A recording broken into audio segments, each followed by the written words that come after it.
శ్రీ సత్యసాయి జిల్లా పుట్టపర్తి మండలం జగరాజుపల్లి ఫంక్షన్ హాల్లో అఖిల భారత బంజారా సేవా సంఘం ఆధ్వర్యంలో బంజారాల ఆత్మీయ సమావేశం నిర్వహించారు. సమావేశానికి రాష్ట్ర వ్యాప్తంగా బంజారా సంఘం నేతలు బంజారాలలో భారీగా తరలివచ్చారు. సమావేశంలో పాల్గొన్న బంజారా సేవా సంఘం జాతీయ అధ్యక్షులు బాబురావు చౌహాన్, కేశవ నాయక్, గౌరవ అధ్యక్షులు సునీత శంకర్ లాల్ నాయక్, రాష్ట్ర ప్రధాన కార్యదర్శి డుంగావత్ రమేష్ నాయక్, జిల్లా అధ్యక్షులు శ్రీనివాస్ నాయకులతో పాటు తదితరులు పాల్గొన్నారు.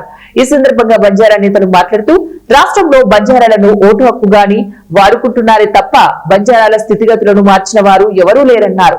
బంజారా కుటుంబాలు స్వాతంత్ర్యం వచ్చి ఇన్ని సంవత్సరాలు అవుతున్నా కూడా ఆర్థిక స్థితిగతులు ఇంకా మెరుగుపడలేదన్నారు. అదేవిధంగా ఉన్నత వర్గాల వారికి మాత్రమే రాజకీయంగా అవకాశం కల్పిస్తున్నారే తప్ప బంజారాలకు ఆర్థికంగా అవకాశం అంత మాత్రమే కల్పిస్తున్నారు.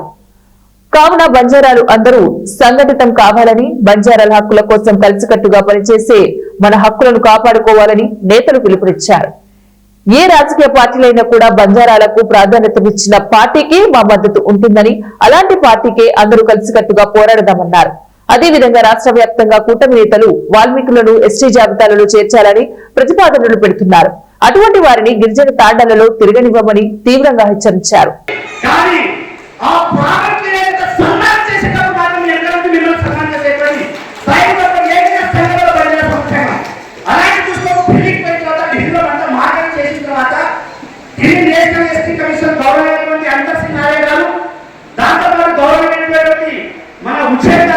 వీళ్ళందరూ కూడా జడ్జిమెంట్ చేసి 5 టైమ్స్ చేసి ఈ రోజు గౌరవ కలెక్టర్ సత్యసాయి జిల్లా కలెక్టర్ కూడా ఆయన ఇంత పెద్ద పవర్ చెప్పేసి సర్వే చేసి ఫీల్డ్ చెప్పే కదా 50 సంవత్సరాల బంజారా సంవత్సరం ల్యాండ్ మళ్ళీ మనకే దక్కి చేస్తారు, మళ్ళీ మనకే చేస్తారు మన సంబంధిత సంఘం ఎదుర్కోవాలి.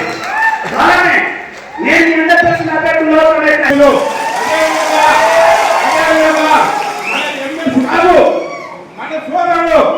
మనకు దగ్గర ఉన్నటువంటి అతను కూడా ఎక్కడో అసెంబ్లీలో మాట్లాడుతూ మేము కోయకుల సహాయ సహకారాలు అందిస్తామంటే నిన్ను కూడా మడకసిర ప్రాంతంలో ఎక్కడ కూడా మా గోరంగా పుట్టపర్తి పెనుగుండ దాటి కూడా అక్కడ కోరేవని కూడా ఈ సమావేశం నుంచి హెచ్చరిస్తున్నా.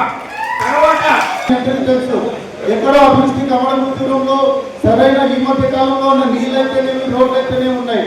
మీ చిన్నతనంలో తెలిసి పెద్దమ్మ మీరు ఎంత కష్టాలు పడ్డారని